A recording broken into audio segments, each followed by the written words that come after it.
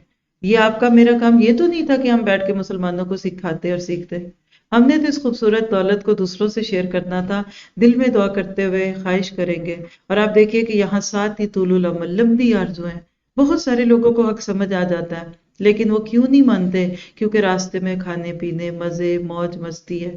ایک ماں کی بات جو اس کی معصوم سی بچی نے اس سے کہی کہ ماما میں تھوڑی دیر کے لیے کرسچین ہو سکتی ہوں؟ کیوں؟ وہ میرے فیورٹ بسکٹس جس میں آپ کہتی ہیں فلاں چیز ہے وہ کھانا چاہتی ہوں۔ تو کیا وہ اس کو کھانے سے پہلے میں اسلام چھوڑ دیتی ہوں؟ اور ماما اگر کیا ہوا اگر میں رمضان میں کرسچین ہو جاؤں تو مجھے روزے نہیں رکھنے پڑیں گے؟ یہ سچے واقعات ہیں۔ لیکن یاد رکھیے یہ خارجیوں کی محبت اور دنیا کی چیزیں یہ لوگوں کو چند دن کی امیدیں لگاتی ہیں۔ اللہ تعالیٰ کہتے ہیں قریب انہیں معلوم ہو جائے گا، ہم نے اس سے پہلے جس بستی کو بھی ہلاک کیا اس کے لیے خاص مہلت عمل لکھی جا چکی تھی۔ ہماری بھی مہلت چل رہی ہے، پتہ نہیں کب ختم ہو جائے۔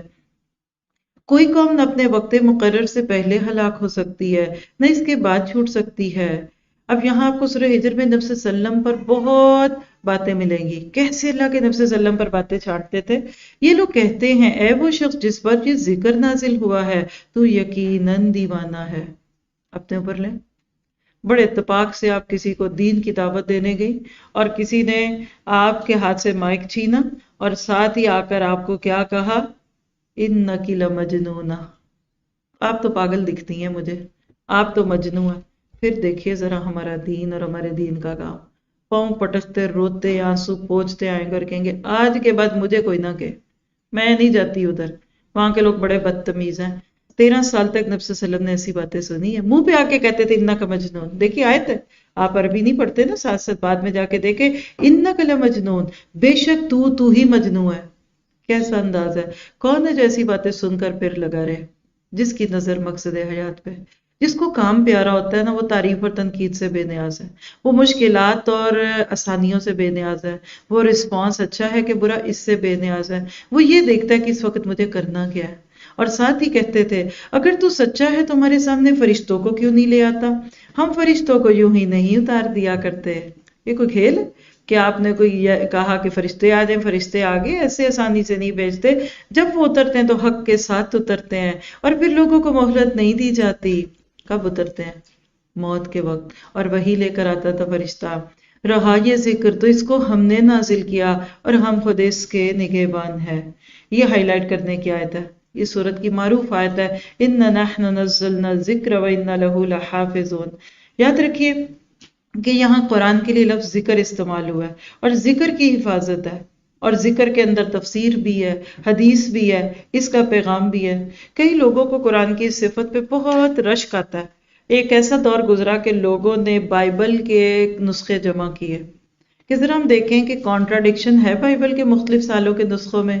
1,00,000 سے زائد اختلافی روایات نظر آئیں، اور جب انہوں نے کہا اچھا ہماری بائبل میں اتنے اختلاف ہیں تو ہم ذرا قرآن کو بھی ڈھونڈیں، پوری دنیا کے قرآن انہوں نے جمع کیے۔ یہ کام ہوا سیکنڈ ورلڈ وار سے پہلے، ایک پوری بلڈنگ بنائی گئی جس میں یہ سارے کہہ لیجیے کہ ڈاکیومنٹس رکھے گئے، اور جب انہوں نے قرآن پوری دنیا سے جمع کر کے اس کو چیک کیا، وہ خود اس بات کی گواہی دینے پہ مجبور ہو گئے کہ پورے سب نسخوں میں ایک آدھ کتابت کی غلطیوں کے سوا کوئی غلطی نہیں ہے، جیسے آج کی ہماری شیٹ میں ایک غلطی نکلی۔ سمجھ رہے ہیں؟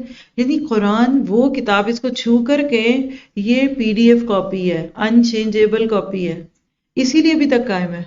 جو آج ہم مسلمانوں نے دین کی حالت بنائی ہوئی ہے، اس کا تو کوئی نام تک نہ دکھتا، کچھ اس کے لفظ اردو کے ہوتے، کچھ انگلش کے ہوتے، اور کچھ اس میں ریسیپیز لکھی ہوتی، ہم کیا کچھ کر چکے ہوتے۔ اس کا زبر زیر جیسے محفوظ ہے، ایسے نبی کی حدیث بھی محفوظ ہے، کیونکہ ذکر میں وہ بھی آتی ہے۔ دعا کیجئے کہ اس پیاری کتاب کی حفاظت اللہ ہم سے بھی لے لے، نہ اس پہ ہماری خواہشوں کا رنگ آئے، نہ ہمارے افکار اس پہ آئیں، اور بالکل پیور سوچ کے ساتھ ہم اس قرآن کو پڑھیں۔ اے نبی ہم تم سے پہلے بہت سی گزری ہوئی قوموں میں رسول بھیج چکے، کبھی ایسا نہیں ہوا کہ ان کے پاس کوئی رسول آیا ہو اور انہوں نے اس کا مذاق نہ اڑایا ہو۔ یعنی یہ ہمیشہ ہوگا، جس نے اس کتاب پہ عمل کیا اس کا مذاق تو ضروری اڑایا جائے گا۔ مجرمین کے دلوں میں تو ہم اس ذکر کو اسی طرح سلاخ کے مانند گزارتے ہیں کہ وہ اس پر ایمان نہیں لاتے۔ قدیم سے اس کماش کے لوگوں کا یہی طریقہ چلا آیا۔ ذرا سوچئے، یہ قرآن کافروں کے دلوں میں سلاخ کی طرح گھستا ہے۔ میں اس آیت کو پڑھتی ہوں تو میرے ذہن میں باربی کیو آ جاتا ہے۔ اب دیکھیے گوشت کے ٹکڑوں کو کیسے آگ کے اوپر سوکھا جاتا ہے، سلاخیں گھسائی جاتی ہیں۔ یعنی اس قرآن کو پڑھ کر فاسقین کے دلوں پہ سانپ دوڑتے ہیں۔ اس کے برعکس دوسری طرف مومنوں کا حال کیا ہوتا ہے؟ اللہ تعالیٰ نے ان کی بات بھی پیش کی کہ مومنوں کے دلوں پہ یہ قرآن ٹھنڈک اتارتا ہے۔ آگے چند آیتوں کے بعد آئے گی بات۔ فرمایا اگر ہم ان پر آسمان کا کوئی دروازہ کھول دیتے اور وہ دن دہاڑے اس میں چڑھنے بھی لگتے، تب بھی وہ یہی کہتے کہ ہماری آنکھوں کو دھوکا ہو رہا ہے، بلکہ ہم پر جادو کر دیا گیا۔ چلیے ہم اپنے آپ کو پوچھتے ہیں، اپنے ایمان کا جائزہ لیتے ہیں۔ قرآن سنتے وقت ٹھنڈک پڑتی ہے یا گھبراہٹ ہوتی ہے، بے چینی ہوتی ہے؟ کوئی کہتا ہے قرآن کی محفل میں میری دھڑکن تیز ہو جاتی ہے، پلپیشن شروع ہو جاتی ہے، ایسے لگتا ہے کہ پتہ نہیں کیا ہوگا۔ اور کوئی کہتا ہے کہ میں قرآن نہیں سن سکتی، عربی سنتی ہے، قرآن جب چلتا ہے تو اس کو بند کر دیتی ہوں، مجھے وحشت ہوتی ہے۔ بھلا کیوں؟ خوف آ رہا ہوتا ہے تو بھی اس خوف کو دور کیجئے۔ نئی نئی چیز ایسی لگتی ہے، یاد رکھیے سنے نہ سنے ماننا تو پڑے گا۔ اس لیے اس قرآن کو اپنے دل کی ٹھنڈک بنائیں، دعا کریں ان تجل القرآن العظیم ربیع قلبی، اے اللہ اس قرآن کو ہمارے دل کی بہار بنا دے۔ کئی لوگ 3 گھنٹے کی فلم کے لیے بیٹھ جائیں گے اور قرآن کے لیے سب سے پہلے پوچھیں گے کتنی دیر بیٹھنا پڑے گا۔ آپ کو لگتا ہے روز یہاں آپ زیادہ دیر بیٹھتے ہیں؟ مجھے تو ہر دن اینڈ پہ شک پڑتا ہے کہ شاید 1 گھنٹہ جلدی گزر گئے، پتہ ہی نہیں چلتا وقت کا، اتنی جلدی سے گزر جاتا ہے۔ تو دعا کیجئے کہ یہ قرآن ہمارے دل کی بہار بنے، ہمیں مزہ آنے لگے، ہم اس کے اندر کھو جائیں اور ہم بالکل اس کے ایک ایک لفظ کو اپنے اوپر لے سکیں۔ پھر کائنات پہ تھوڑا سا غور و فکر، یہ ہماری کار فرمائی ہے کہ آسمان میں ہم نے بہت سے مضبوط قلعے بنائے، ان کو دیکھنے والوں کے لیے ستاروں سے آراستہ کیا۔ ستاروں کی باتیں، زمین کا حسن انسان اور آسمانوں کا حسن ستارے، اور ہر شیطان مردود سے ان کو محفوظ کر دیا، کوئی شیطان ان میں راہ نہیں پا سکتا الا یہ کہ کچھ سنگن لے لے، اور جب وہ سنگن لینے کے لیے کوشش کرتا ہے تو ایک شعلہ روشن سے اس کا پیچھا کیا جاتا ہے۔ پیچھے بات ہوئی قرآن کی حفاظت کی، یہاں اب اس کا عملی طریقہ بتا دیا۔ ہم نے زمین کو پھیلایا، اس میں پہاڑ جمائے، اس میں ہر نوع کی نباتات ٹھیک ٹھیک نپی تلی مقدار کے ساتھ اگائیں، اور اس میں معیشت کے اسباب فراہم کیے تمہارے لیے بھی اور ان بہت سی مخلوقات کے لیے بھی جن کے رازق تم نہیں ہو۔ کوئی چیز ایسی نہیں جس کے خزانے ہمارے پاس نہ ہوں، اور جس چیز کو بھی ہم نازل کرتے ہیں ایک مقرر مقدار میں نازل کرتے ہیں۔ آپ کو پتہ ہے کہ کائنات کا بیلنس کیسا ہے؟ یہ جو آکسیجن جس میں اور آپ سانس لیتے ہیں، اگر ذرا سی اپنی مقدار سے بڑھ جائے تو سب کچھ جل جائے، اور اگر ذرا سی کم ہو جائے تو ہم سب کے سانس پھٹ جائیں۔ اللہ نے ایسا پیارا ریشو پر پوشن رکھا ہوا ہے۔ پھر آپ دیکھیے کہ پہلے آگ جلانے کے لیے کوئلہ تھا، پیٹرول تھا، اب آہستہ آہستہ آپ دیکھیے کہ نئی چیزیں آ گئی، نیوکلیر انرجی آ گئی، وہ چیزیں کم ہو رہی ہیں، آگے بڑھتی جا رہی ہیں۔ اللہ تعالیٰ نے کائنات میں ہر چیز سنبھال کے رکھی ہوئی ہے، کوئی بھی چیز ایسی نہیں ہے کہ جو بس ہم کہتے ہیں نا بے تکا ہی کر لو۔ ہمارے گھر میں کتنی فالتو چیزیں پڑی ہوتی ہیں، کس چیز کی دلیل ہے؟ شاپنگ ٹھیک نہیں کی، ایکسٹرا خرید لائے، اور کبھی اینڈ ٹائم پہ کوئی چیز ختم ہو جاتی ہے، دوسری موجود ہوتی ہیں، دیٹ مین کہ وہ چیز کم لے کر آئے۔ کائنات میں ہر چیز مقرر ہے، بارش کتنی ہونی چاہیے، چلیے سب چھوڑ دیجئے، اس صورت میں ایک مثال آ رہی ہے بیٹیوں کی، اس کو لے لیجئے، ہر ایک چاہتا ہے بیٹا ہو۔ اب آپ بتائیے سب کے گھر میں بیٹا ہو تو ان کی شادیاں کہاں ہوں گی؟ عورتوں مردوں کا بیلنس تک اللہ تعالیٰ نے برابر رکھا ہوا ہے، تو اس مالک کو پتا ہے کہ کہاں کس چیز کی کتنی ضرورت ہے۔ بارآور ہواؤں کو ہم ہی بھیجتے ہیں، پھر آسمان سے پانی برساتے ہیں، اور اس پانی سے تمہیں سیراب کرتے ہیں۔ اس دولت کے خزانے دار تم نہیں ہو، زندگی موت ہم دیتے ہیں، اور ہم ہی سب کے وارث ہونے والے ہیں۔ ہمارے ہاں ایک جملہ بولتا ہے اللہ وارث، سچ ہے، ہماری زندگی میں بھی اللہ وارث ہے اور ہمارے بعد بھی اللہ ہی وارث ہے۔ پہلے جو لوگ تم میں سے ہو گزرے ان کو بھی ہم نے دیکھ رکھا ہے، اور بعد کے آنے والے بھی ہماری نگاہ میں ہیں۔ یقیناً تمہارا رب ان سب کو اکٹھا کرے گا، وہ حکیم بھی ہے اور علیم بھی ہے۔ ہم میں سے کتنوں نے اپنے دادا دادی کو نہیں دیکھا، پردادا پردادی کو دیکھا؟ اور اسی طرح آپ اپنے بچوں کو دیکھ کر آنکھیں ٹھنڈی کرتے ہیں۔ کچھ کو اللہ تعالیٰ دنیا میں آنکھوں ٹھنڈی کرنے کے لیے پوتے پوتیاں نواسے نواسیاں دیتا ہے۔ کیا آپ اپنے پوتوں پوتیوں اور ان کے بچوں کو جانتے ہیں؟ نہیں جانتے نا، تو کتنے بے بس ہیں. صرف ایک جنریشن پچھلی اور ایک یا دو اگلی جنریشن ہم دیکھتے ہیں. اللہ کو ہمارے فور فادرز کا بھی پتہ ہے اور ہماری آنے والی نسلوں کا بھی پتہ ہے. تو دعا کر لیتے ہیں کہ اللہ ہمارے بڑوں میں سے بڑوں کے بڑے جو گئے ان کی غفلتوں اور ان کی نادانیوں کو معاف کر دے، اور ہماری نسلوں کی نسلیں جو آنے والی ہیں ان کے دین ایمان کی حفاظت فرما.